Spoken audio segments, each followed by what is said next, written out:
বহুলকাঙ্ক্ষিত ত্রয়োদশ জাতীয় সংসদ নির্বাচনের ফলাফল ঘোষণা করেছে নির্বাচন কমিশন। নির্বাচন কমিশনের দেওয়া তথ্য অনুযায়ী ২৯৭টি আসনের মধ্যে ২১৩টি আসনে বিএনপি এবং বিএনপির যে জোট সমর্থিত প্রার্থী তারা বিজয় লাভ করেছেন। ৭৭টি জামায়াত এবং জামায়াতের একদলীয় জোটের প্রার্থীরা তারা বিজয়ী বা নির্বাচিত হয়েছেন এবং ৭টি আসনে স্বতন্ত্র প্রার্থীসহ অন্যান্য রাজনৈতিক দলের যারা প্রতিদ্বন্দ্বিতা করেছেন তারা নির্বাচিত হয়েছেন বলে নির্বাচন কমিশন থেকে জানানো হয়েছে। যদিও বা এই ফলাফল এখন পর্যন্ত গেজেট প্রকাশ করা হয়নি, তবে ফলাফল প্রকাশের পর থেকে যেটি আলোচনায় উঠে আসছে যে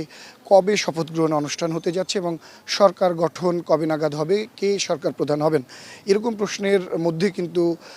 বিএনপির স্থায়ী কমিটির সদস্য নজরুল ইসলাম খান জানিয়েছেন যে আগামীর সরকার মানে এবারের সরকার তারেক রহমানের নেতৃত্বেই গঠন করতে যাচ্ছে বিএনপি। অন্যদিকে বিএনপির এই ফলাফলের পরে যখন বিএনপি নেতাকর্মীদের মধ্যে উৎসব চাঞ্চল্যতা খেয়াল করা যাচ্ছে, কিন্তু বিএনপির তরফ থেকে ঘোষণা করা হয়েছে কোনো ধরনের বিজয় মিছিল বা উল্লাস যেন প্রকাশ করা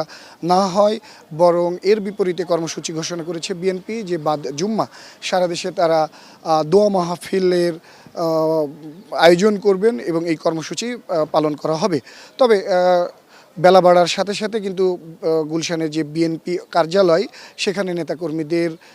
ভিড় এবং পদচারণা শুরু হয়েছেন। এর মধ্যে কিন্তু এই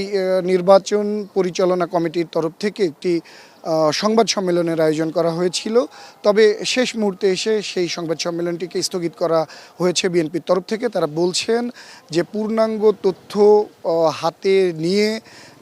এবং তাদের যে পরিকল্পনা সেটি তারা নির্ধারণ করে তবেই গণমাধ্যমের সাথে কথা বলবেন এবং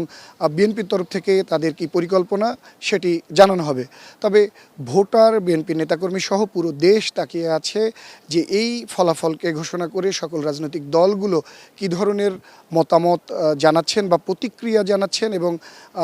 বিএনপি কবে নাগাদ শপথ গ্রহণ অনুষ্ঠানের দিকে এগিয়ে যাবে এবং কার নেতৃত্বে কবে সরকার গঠন করা হবে সেই তথ্য বা সেই প্রক্রিয়াটি জানার জন্য দেশবাসী অধীর আগ্রহে অপেক্ষা করছে।